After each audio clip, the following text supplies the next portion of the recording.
To the flag of the United States of America and to the republic for which it stands, one nation, under God, indivisible, with liberty and justice for all. Alrighty. Let's start it. Okay, I would like to begin by asking for a motion to accept the regular meeting minutes of 9/27. So moved. Thank you, Rebecca. Second? Mark. And any comments, questions, corrections? Hearing none, all in favor say aye. Aye. All opposed? Any abstain? Motion carries. Next, I would like a motion to accept the special meeting minutes of the 4th of October regarding a special water project and a grant application to WIA. Mark? Second. Okay, Rebecca. Any questions, comments, corrections to those minutes? Hearing none, all in favor of accepting the special meeting minutes say aye. Aye. Aye. All opposed say no. Motion carries. At this point, I would like to open it up to public comment. Seeing no public comment from the audience, I will close public comment. No one is on Zoom giving a public comment, okay? So at this time, I would like to turn it over to Ed Charpeau, Chief Operator of Water and Wastewater. So Ed, I did not, maybe I didn't look hard enough, I didn't receive your monthly report. No one received a monthly report because we had a holiday yesterday and Okay. I didn't work today, so Okay, that's fine. You'll submit it afterwards? that's my mistake for forgetting Monday was a holiday. No worries, but you'll provide us a report afterwards. Yes, I have it written in front of me, I just have to type it up. That's fine. Okay. Oh, Cindy, yeah? I'll be right back. Oh, okay. Ed, why don't you go ahead? Okay, Can you see if once again, I apologize Jim for can not connect? having He's having written trouble. report, but I'll go through He's not on what here. I've written down here Is having today. trouble The connecting? first thing I just want to touch on is I want to thank everybody for a special meeting with the WIA grant opportunity. I think it's much needed that the village has a water project to upgrade some of the older water lines and make some redundancy. I have talked with Brendan and showed him the plan that we've envisioned. That's to extend the woods, create redundancy in the transmission main, which is transite pipe, and then well building upgrades. We have replaced the hydrant by Cedarhurst. Finally, all the hydrants in the village at the time are in working order. The firehouse is aware of that. I have told them. Actually, it wasn't as bad as they thought it was going to be. So it's nice that it finally got done, that one. Both wells number 1 and 2 are both in working order. We haven't seemed to have any issues, and everything's working well. Pump well number 1 may get upgraded with the WIA grant if we get it. We'll see where that takes us. We've replaced the lake line, the island, the garage, and the Maple apartment building at Camp of the Woods. We have a few left, but they require access. So we'll have to enter the premises to get to those meters to replace them, and I figured it's best to do it in the off-season. Okay? We also replaced the meter at Cedarhurst. We had quite a bill for these meters, it was around $8,000. Most of them were 2-inch to 1.5-inch meters, and they're quite costly, but I think that's the majority of them in the village. We have another 2-inch meter to replace at the school, and I plan on doing that hopefully during one of their breaks. See if there's up there.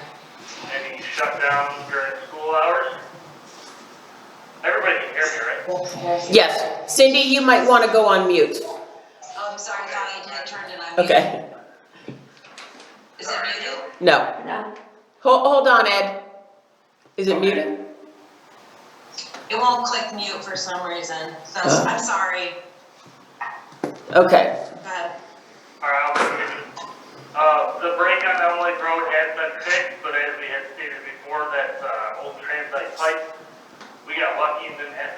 pipe, but if we ever had to, who knows how long that would take for a company to come and do so, to repair that. That's one of the reasons for the redundancy on the transmission line. And then we had our DOH inspection last week, and everything was fine, no worries, no concerns. Just some painting and stuff she'd like to see done, but we can get that done this winter. I'll move on to sewer now. The project's moving along well. The tank, the addition, and the outside piping all has been done. At this point, we're waiting for equipment to be delivered to move forward. I have not heard a time frame on this, and unfortunately with the way ordering is and equipment, delays are probably expected just for the fact that it's taking much longer to get that equipment than it should. We've begun taking down the outside plant, and we will be winterizing it soon. The biosolids have been land applied at the land application site. And based on a conversation I had with DEC, we will not be required to make additional changes to the plant, engineering-wise, for copper removal. Oh, great. The study we did over the past year indicated levels below the permit level of 10 micrograms per liter. Oh, great. Those months that the lab had made a mistake. That's pretty much it. I think I covered everything. I didn't get into expenses or anything, but I will put that on the report. Yeah. Mostly it's meters and things at Charlie John's. Right. Ed? Yeah. The no adjustment to the plant, have they provided that to you in writing? No, this was a conversation I've had with DEC. They are writing a formal write-up as we speak, and it's to be sent to them. Terrific. This was a conversation I had with our inspector and her boss, I guess, and they will be writing something up and sending it to us. I have been trying to get our DO level adjusted, but according to their streeter something plan or model, when the numbers are inputted from the plant, the model is spitting out a 7.0 for DO, so we are going to have to make some type of adjustment to increase the air in our effluent to meet that threshold during the months of July and August. We do still have till 2024 to comply with that, so we have a little time. But once we do, well, we should be able to get it set, and it probably only would run those 2 months of the year when DO limits are to reach. Yes? Now, Jim Rumsey has just joined. He had some trouble signing on. We're just hearing the end of Ed's report, Jim. Okay. All right. I apologize for not making it tonight. I'm home with the kids. Amanda's at work, so. Nope, no worries. Are there any questions or comments for Ed? Ed, are you gonna stay on the phone for Auction International, or are you fine with everything When is except for that? the policy? When is that supposed to take place? We are gonna do it shortly. 5 minutes, 10 minutes? Yeah, that's fine. I can hang out. Yeah, because I'd like you to be here for the water meter for Tapawingo as well. Oh, okay. We'll be quick. Okay, so if there are no questions, comments to add, it sounds like it's been an incredibly busy month, and I'm glad to see so much progress. Thank you for that. So we'll go to Clerk Treasurer's report. Which is really quick. So I'm reading this for Crystal. The auditors have been going through the documents uploaded to the audit dashboard the last 2 weeks. Crystal has been working on answering their questions and uploading more information about our day-to-day procedures and village policies. She's also been working on expense and revenue selections for them, which requires uploading all associated materials for some of last year's expenditures and revenues. With expenses, this would be signed purchase order, invoice, and cash check. For revenues, it is their invoice or bill, general ledger or transaction and bank statement. She expects that there will be at least another week of them going through our documents, and then we will talk about scheduling the site visit. Terrific. Financial report number 4 is ready to review, and we just need approval for abstract number 9. Okay. So what I would like to say before we sign abstract number 9 is that we went through the national grid, and as you know, we have converted to LED streetlights. They had not reflected that change in our September lights. They have now corrected that and applied it going forward. So we did receive a refund for our streetlights in the amount of $2,685.74.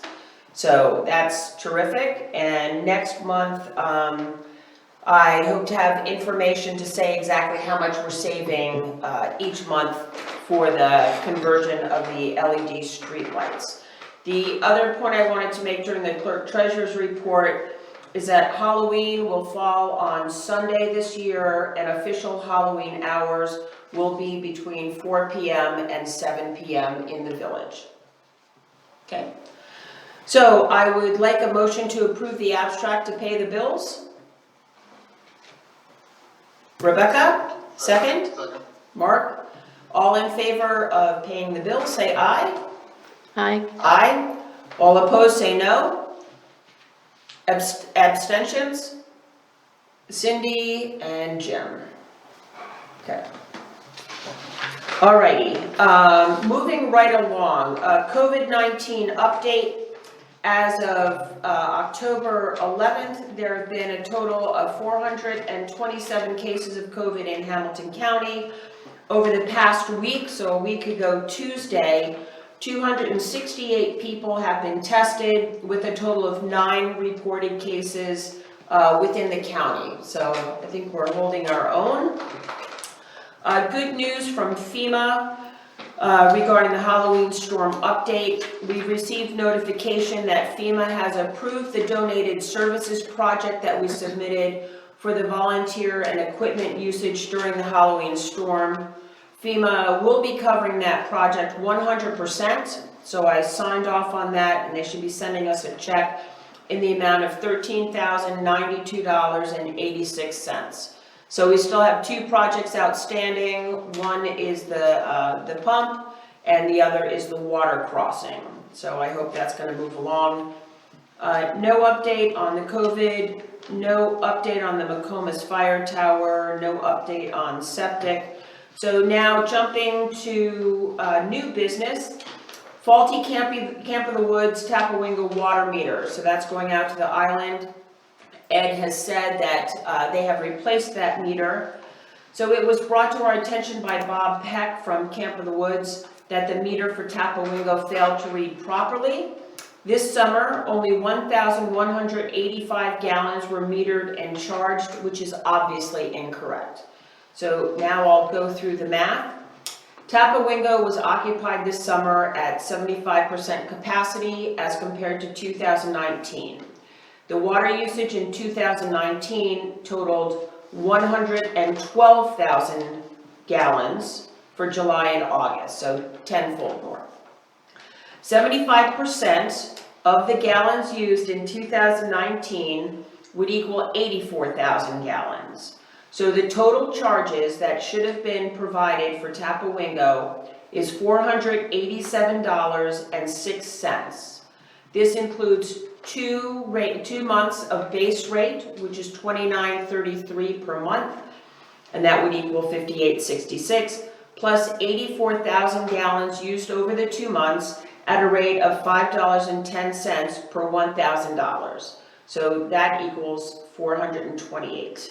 So combined together, they have the total charges of $487. So they were billed in the amount of $68.86, which included the base rate plus minimum usage of $1,000. So again, their monthly bill for July, their monthly bill from August were both under the $1,000 amount. So the total balance due is $418.20.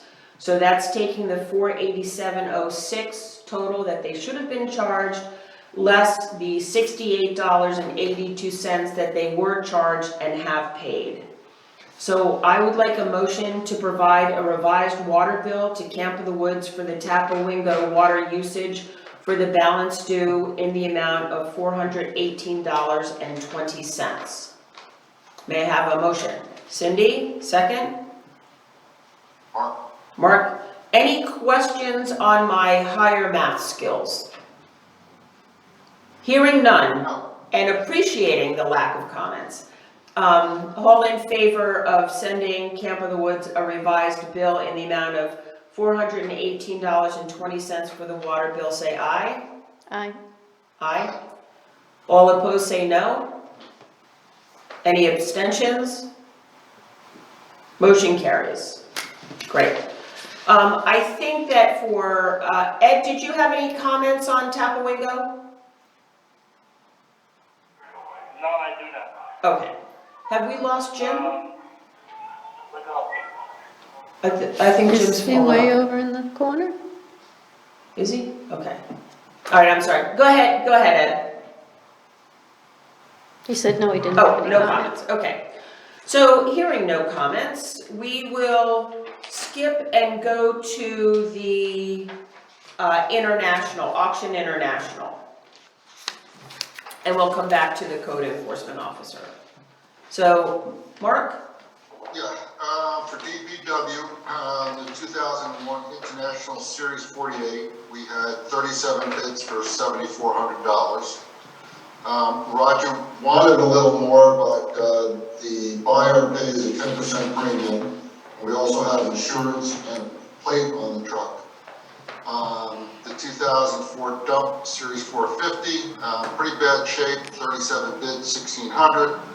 The John Deere riding mower, 45 bids for $2,025. The playground equipment, 20 bids, $165. And the floating raft, 23 bids at $550. Water and wastewater, Ford Ranger pickup, 38 bids for $4,450. The wastewater pumps, this is 5 bids for 22, and this is where Ed needs to determine he could get more for junk. Diaphragm pump, which is pretty bad, $10, 1 bid. The speed air compressor, 13 bids for $82.50. American Air compressor, 21 bids for $110, and the New Holland mower, 20 bids for $370. Ed, do you want to just talk about, if we decline the bid, we have to offer a counter bid? Yeah, I don't know, How about $75? for all 3 pumps. Well, you got 22 I mean, for, you have to think, if I was to buy one of those pumps new, and they are still in working order because they just pulled them out, yeah, they would cost $4,000. yeah, so you want a counter offer with a bid of $500? Yeah, that would be fine. Okay, so I recommend that we accept all bids except for the 3 flight pumps, which I will write back that the $22 bid is not enough, and we want $500, and we'll see if we can get that. If not, we can try again, or they need to go to scrap. Okay, and go ahead, Ed. Sorry, can I just, I've been trying to get hold of Roger. There was some mention of possibly the Ranger being kept for raking and stuff, but I haven't heard anything from him. The guy who won that bid actually called me today. I told him he'd have to wait till after the board meeting. Yeah, I talked to Roger a couple times, and he was fine with, he didn't never mention the Ford Ranger, but he was fine with all the other bids. Again, I looked up the 2001 International. I tried to figure Yeah. out what it was I worth. did too, and the only thing that I noticed was I was seeing them for anywhere from 30 to 50,000, but that was with a dual axle. Yeah, This has got a single axle. I didn't look into the hours or anything on them, but Yeah. whoever's gonna get it's gonna get a deal, really. yeah, I didn't find anything comparable, and so I couldn't really price it out, but I did that research before and after. And it just, depending on the rust of the truck and all that other, Roger just figures he'll put the money in his reserves, and he has a 2007 truck that's gonna need to be replaced, and we'll use it towards that. Yeah, and then if the pumps don't go, the 500 or whatever we say, we can put them back up. I'd like to do them individually next year. Sure, we can do that. That would maybe help. Yeah. But yeah, I'm fine. The Ranger, it's really hard to get a good price on that stuff right now because if you go on Kelly Blue Book or Natick Guide, everything is way overinflated for price because there's no used vehicles on the market. So I think that's a relatively good number. So I'd like to make a motion to approve the sales of everything except the flag certificate wastewater pumps, which will make a counter offer of $500. Okay, can we have a second?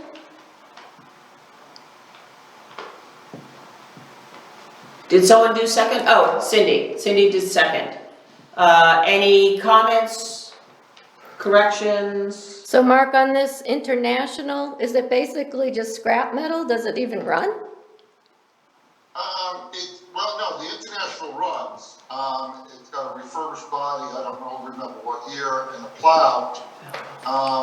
But, there's a lot of rust on the body, and, it's well used. It's, Right. basically it's 20 years old. Okay, So I don't know what they paid for it originally, but, normally you walk out of the dealership and you lost 25% at the beginning. Right. So, we had a couple people that were interested locally, but they never showed up to inspect the truck, and okay, so. Okay. 2014, I do have this in front of me, a new box was installed in the auto chart. And I think 2014 as well, that's when they refurbished the body as well. Sandblasted it, maybe, and some other things that were done to it as well. Right now, it's a planter, so. right. No, it's good to get things moved out and clean The up. town used to use Yeah. it, and they no longer need to use it in the winter, so now it's even more than it used to. Yeah. Okay, Okay, so, all in favor of accepting the bids, from Auction International with the exception of the 2010 flight centrifugal wastewater pumps, I won't go through the models, say aye? aye. Aye. All opposed say no? Any abstentions? Motion carries. So, Mark, will you follow up with Auction International, or is that something I have to do? No, I'll take care of it. I'm gonna email them tonight and tell them what we want for the pumps, and we make the counter offer, and then the bidder either accepts the counter offer, they can make another counter offer, but, we're gonna stay firm at $500 and then rebid it later down the road, Okay, okay? terrific. I'll take care of everything, and then, everything will be sold, and then we'll get a check in 4 weeks. Okay, and the total amount of the check, I'm sorry, is how much? Well, it just depends on the pumps, but it was around $16,100. And that gets divided up between the two reserves, water and wastewater. Correct. All right, thank you very much. I think Joe's back on. Yeah, and, yeah, he's on Carol's. Thank Okay, you, Ed. all right. Yeah, no problem. Thank you, have a good night. And Okay. thank you, Mark, for doing all that. Oh, yeah, no, thank you, Mark, especially. So let's go back to code enforcement officer. So, Bob Benkovich has informed us of his plans to retire at the end of the year, and there are several options moving forward. So the first option is to leave as status quo, with the town board to interview and hire a code enforcement officer, which is combined with their zoning officer position. And then the village appoints that selected code enforcement officer to act in the village as our code enforcement officer. We pay him through the village, we have a software program that they use, etc.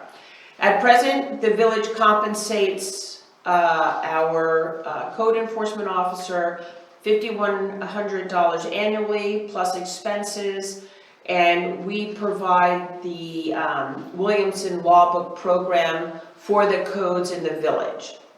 So that's option one. Keep going the way we're going. Option two, an alternative option would be for the town to take this position over in its entirety for both the town and the village, and to place it in the general A fund so that village taxpayers would be contributing to that through their town taxes to the cost of the position, which includes the cost of the office that he has at town hall, the computer that he uses, and their building code software, which is separate from the town. So we're uncertain of the savings, if any, if we're combining the two programs, and I'm not sure if this can at least qualify in part for shared services. So if you'll recall, they have extended, New York State has extended shared services, and we would get some sort of rebate for sharing that service with the town. I would like to point out that we are still waiting, over 2 years later, for the shared services we have with the county treasurer for collecting our taxes in 2019, and what was the other thing we shared? I think it was just the taxes. The taxes. So, and that was $4,000 that we're still waiting for. So I have spoken with the supervisor, chairman of the supervisors, and he says that they jumped a hurdle and with their process, and we should be in a position to move forward with submitting our claim for that. Okay, so the third option, so first is to stay the same. Second is for the town to take everything over, and that would go to the general A fund. There may be some savings there, not sure. The third option is to go solo, and that would be for us to advertise, interview, and hire for the position separate from the town. So according to Supervisor Bain, Bob does more permits outside of the village, but the ones within the village are more time consuming because they're bigger commercial projects, or they tend to be bigger commercial projects. So at this point, I would like to understand where the board feels we should go. I have a question. Didn't we Yes. just recently get this computer program for the Yes, code we did. enforcement Yes, we- officer? yes, we It did. wasn't cheap. No, no, it's not. It's not. Yes, Okay, that's all. it's not cheap. My question would be, if we let them take over the services, don't we save Bob's annual salary, or how does that work? Well, the village budget would save Bob's annual salary, and we wouldn't have to pay for the law books program. What happens is those amounts will be added to the general A fund, and then that would be assessed against, that amount would increase as the portion of taxes village taxpayers pay. And then, It may be minimal. It'll certainly simplify things. I believe that we can still have permitting at our own rates if they tend to differ from the town. And they would run separate reports, for the amount of what's going on with the codes and things like that, permits in the village. Yeah, because we wanted to make sure that the permits covered all the expenses, and that's something we have to work on, so it would be different from what the town is applying. Correct. and the town is also looking for someone. Yeah, because of Bob is his the same. retirement. Yeah, so Bob And it's serves as the effective when? code enforcement officer and the zoning officer. So we would need to make sure that within the general fund A, it was only his code enforcement salary that was included, because that's the portion that village taxpayers pay for. And we would not have the same zoning officer, so the village should not pay for that. Village taxpayers should not pay for that. So everything in the general fund A is shared between the town of Lake Pleasant and village taxpayers. The other funds are different. So some of those don't go into calculating speculator tax for the town. Is there another option of offering additional funds to the zoning officer and have him do everything for us, or? I have not asked our zoning officer if he would be willing to do codes as well. But perhaps trustee Cindy Rumsey would like to take that up with the zoning officer when she sees him next. Cindy? It's probably muted finally. I think you're muted, because we can't hear you.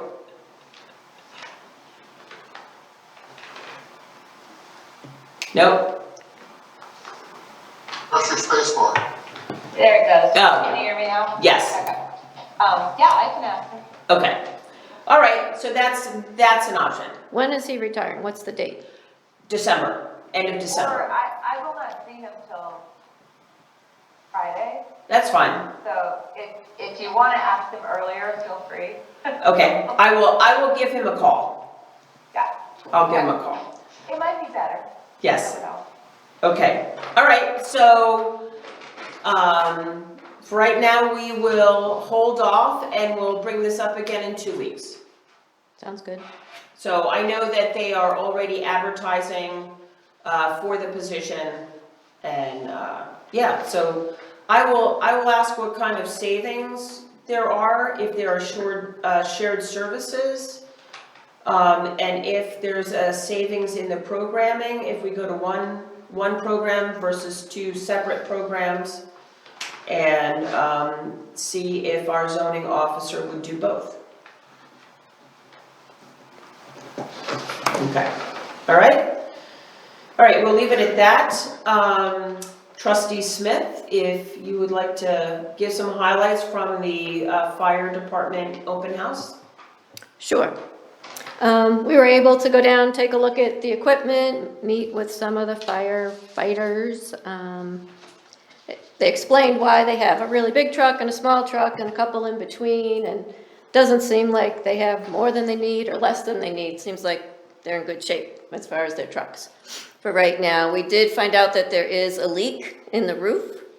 So that's something we're gonna have to address, being it's our building down there. Right, and I have raised that with Roger, and he, hopefully he'll be able to give us an update. I think he's contacted 2 roofers who said, yes, we're interested, and then passed. So it's a matter of finding someone who can fix it, and especially before winter sets in. Right. And it sounds like they're kind of juggling their actual fire gear that they wear, trying to keep people are going in the building in the safest equipment, you know, and some of the newbies are using some of the older equipment. Right. So that might be something to have to be looked at in the future, but it sounds like they still need more men to be trained, or women, to go into the buildings. Right. No, they were very helpful, so I certainly appreciated that open house that they did. Me too. Any questions or comments from the board for Rebecca? Okay, hearing none, we will go on for the bond council. So if you recall from the special meeting, we have agreed to go forward with a WIA application for a water project in the village. As part of that, we are required to have a bond council to start a few things in that regard that would pay for anything that the grant does not cover. So I sent out letters, a request for letters of engagement to Hodgson and Russ, Bond Schoeneck and King, BSK, and Oric, Harrington, and Sutcliffe. Coming back, all 3 are obviously in the bond business, bond council business. Some are higher rated than others. So Hodgson and Russ, they are consistently, quote, ranked among leading bond firms in New York. BSK has been in public finance for more than 40 years. They're nationally recognized, and they are included in the bond buyers municipal marketplace.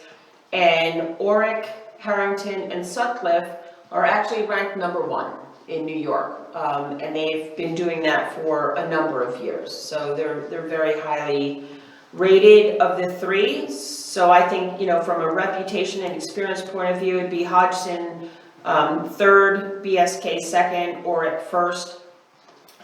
In looking at the fees that would be required,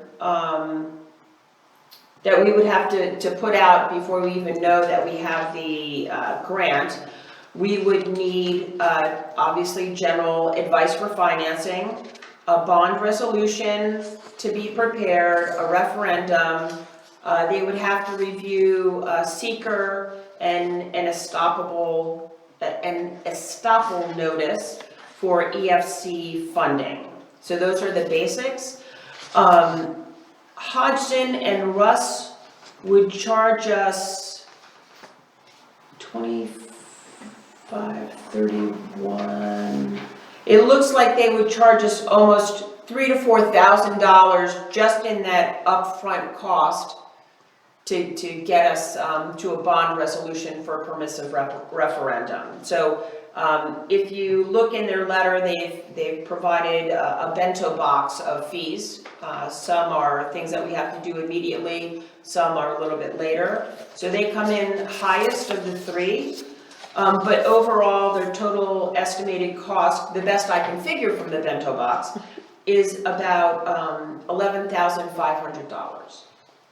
The second group, BSK, they would charge $1,500 for that initial phase of the bond resolution referendum, review of seeker, and estoppel notice for EFC funding. And their total project costs would not exceed $12,500. The last group, ORIC, the phase one, as I call it, they would charge $350 for the phase one, and they would actually not charge it to us until we actually borrowed. And in that case, if we did proceed to borrow, they would charge us $1,400.75. So in looking at how to select your bond counsel, part of it is experience, of course, and how their rating is in their field. So I would say that of the three, BSK and ORIC have the higher ratings and the most experience. So we're looking at a difference between $1,500 up front for a total cost not to exceed $12,500, and looking at ORIC, $350, but basically not having any charge until we borrowed, and at that time, it would not exceed $14,075. Any thoughts? I think we should go with the second bidder. The BSK, Yeah, based on cost. okay? Anybody else? And I think ORIC, H&S, not pay until we actually borrow, and based on their reputation. So that's $1,500 difference. So the difference in cost between the two is $1,500. So there'd be no upfront cost with ORIC and a little bit on the back end. It should be based on total cost, that's the way I look at it. Okay. I'm trying to save taxpayers $1,500, that's what I would think. Okay. Cindy, Jim, thoughts? Can't hear you. Your thoughts based on BSK versus ORIC as bond counsel. To go with the group that we pay $1,500 up front, not to exceed $12,500 in total, or to go with the group that wouldn't charge us up front and it would be no more than $14,075.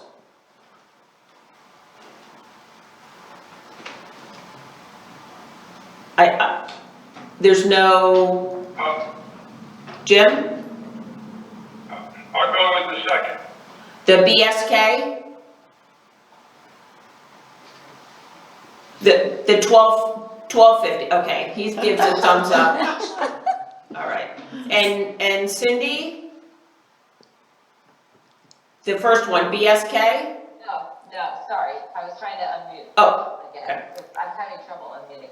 Yeah, So, with the second one, the BSK, correct? yeah. The maximum amount is what they quoted us and it will not go over any. Correct. That's how much they'll charge us max. Yeah, okay, I'm okay with that.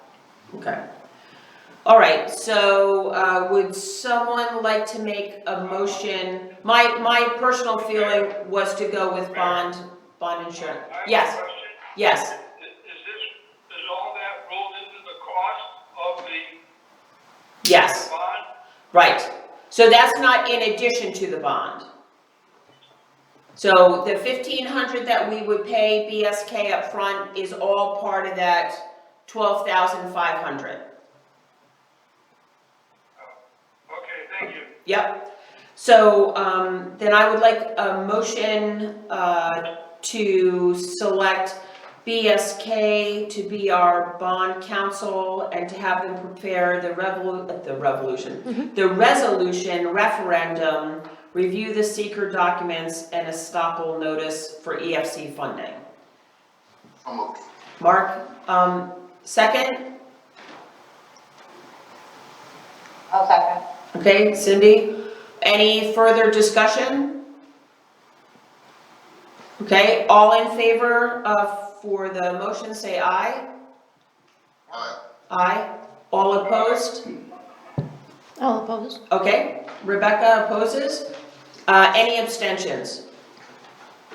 Okay, motion carries, and I will contact them tomorrow in that regard. Okay?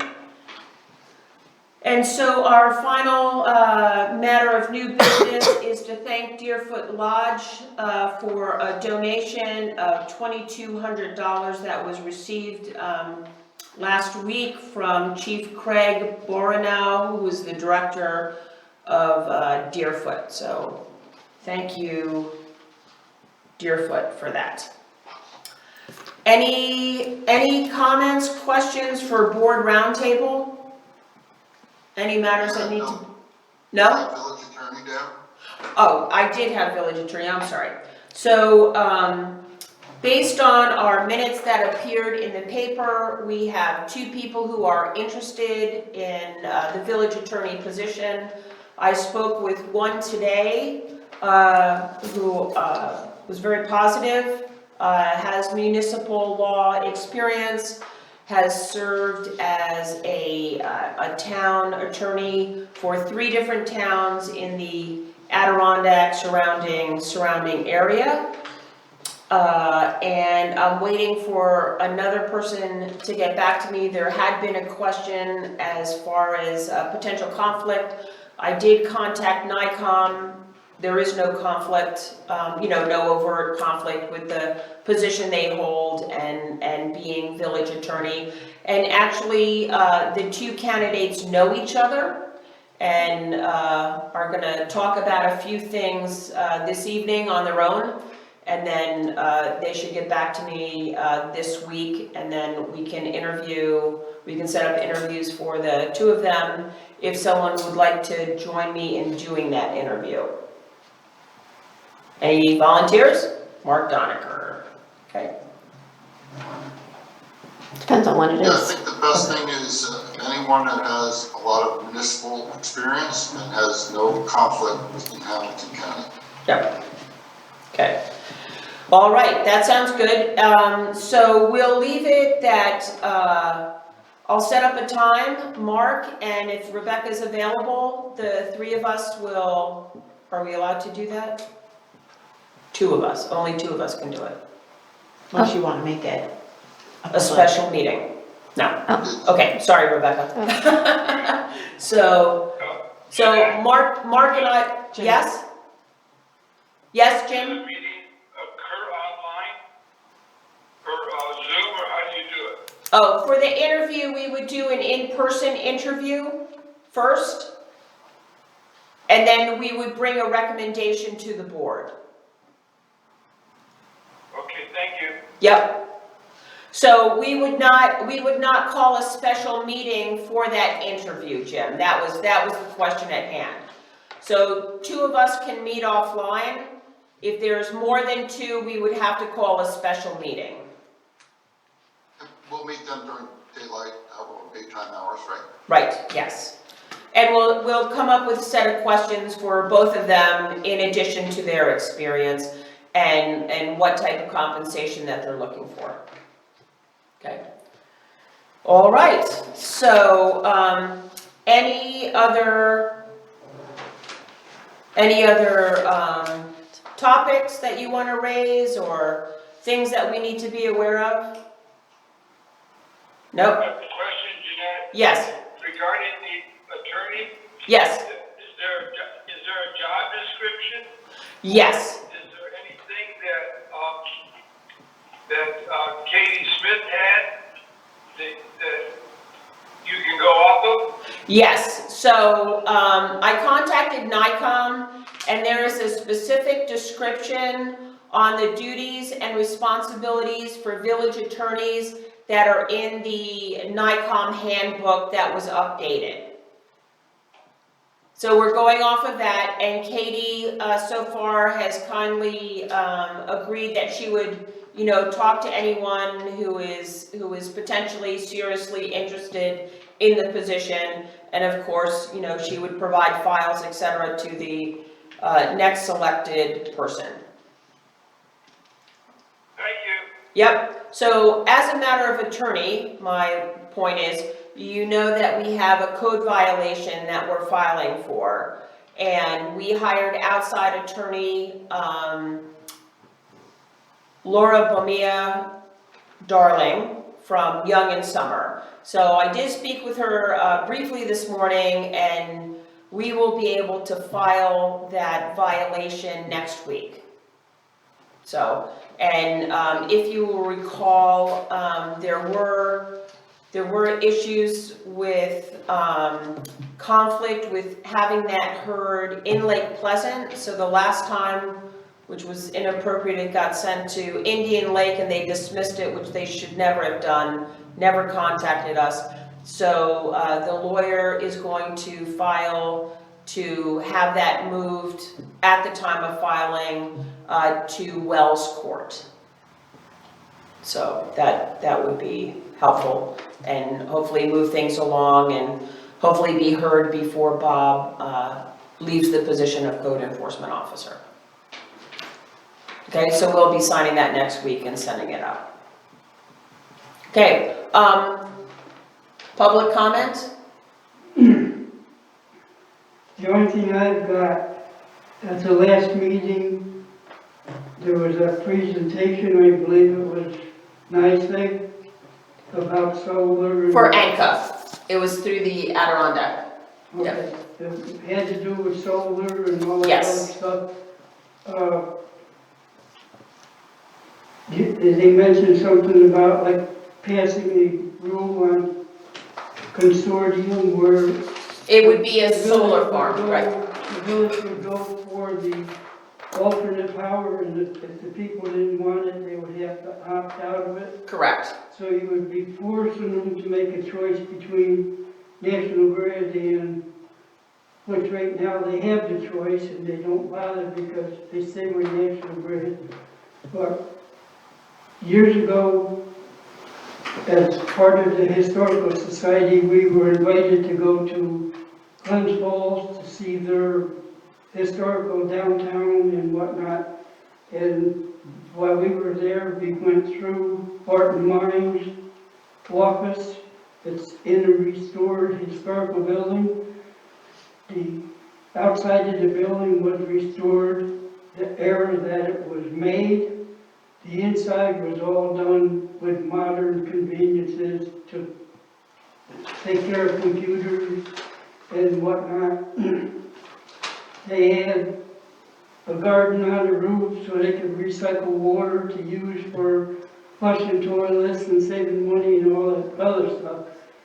And they had a question and answer period, and I asked the manager or whoever he was, they said they had an alternate sort of power, and it was coming out of a wind driven power Yep, wind turbines, yep. out of Vermont or something like that. Oh, And I said, well, how much money do you save on your power?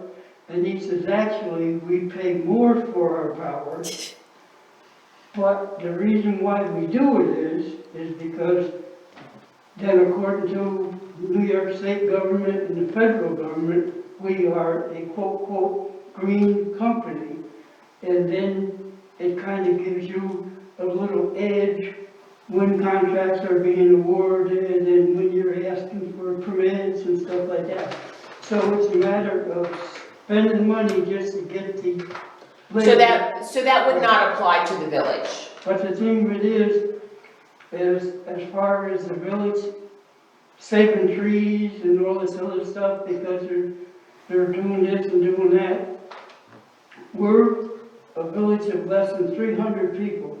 And what the village of Speculator does isn't going to save the planet when you've got other places with millions of people that aren't doing the thing. So make the people make the choice. If they don't opt out, then they'll wind up with a higher power bill. Yeah, so that's a little bit different scenario because National Grid is hooked up or has connections with a number of different solar farms, and the data that's been provided so far has shown that they negotiate for 2-year blocks of time on their rates. And so what they found is that they have either stayed the same as National Grid or they've been able to save money over time because those rates fluctuate daily, which is, I never knew, but those rates fluctuate daily. So anything that we would do would require a presentation to the board as far as what that all involves, where are we at risk for, elevation in cost or decrease in cost, what's their past history. And even though we would say, okay, we want to progress with that, we would never have to sign it until we knew what the rate was, or that's my understanding of it. And we would never approve going forward with something like that without a public hearing. Well, right now, 90% of the power that's generated in New York State is generated by water power, and I don't think you can go much cheaper than that. Well, evidently they do. So that's something that will be in the future. It's something that we're considering to make sure that we are running as efficiently as possible from a government standpoint. Well, I think all the energy studies that's been done over the years, and there's been numerous ones in the county, in the town, in the village, and it always comes out that we are actually doing the best, that's available. We've been saving money for years, and now with the LED lights and stuff like that, we're saving more money. So as far as to go into solar and all that other stuff, they've already proven solar power in the North Country isn't the answer. Heat pumps aren't the answer.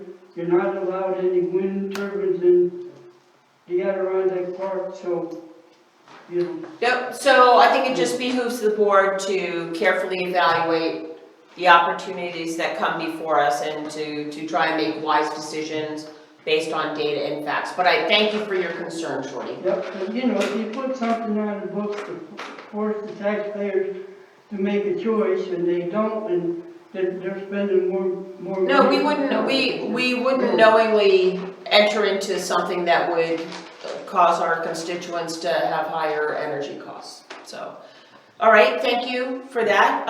Any other comments? Okay, hearing none. Mark? Make a motion to adjourn. All right, have a good night. We will see you in 2 weeks. Bye. Bye, Jim.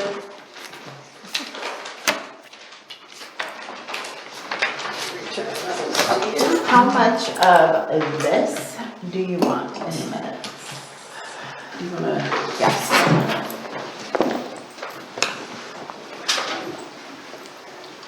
I think this can be an attachment. Did you see the national news tonight? No, what did they say now? What they have to snow out Recording west. stopped. They have snow out west? Foot and a half. Oh, where out west? Colorado, Oh, Colorado, I think it was. And then some friend of, no. what's his name, Dave there, that does national news.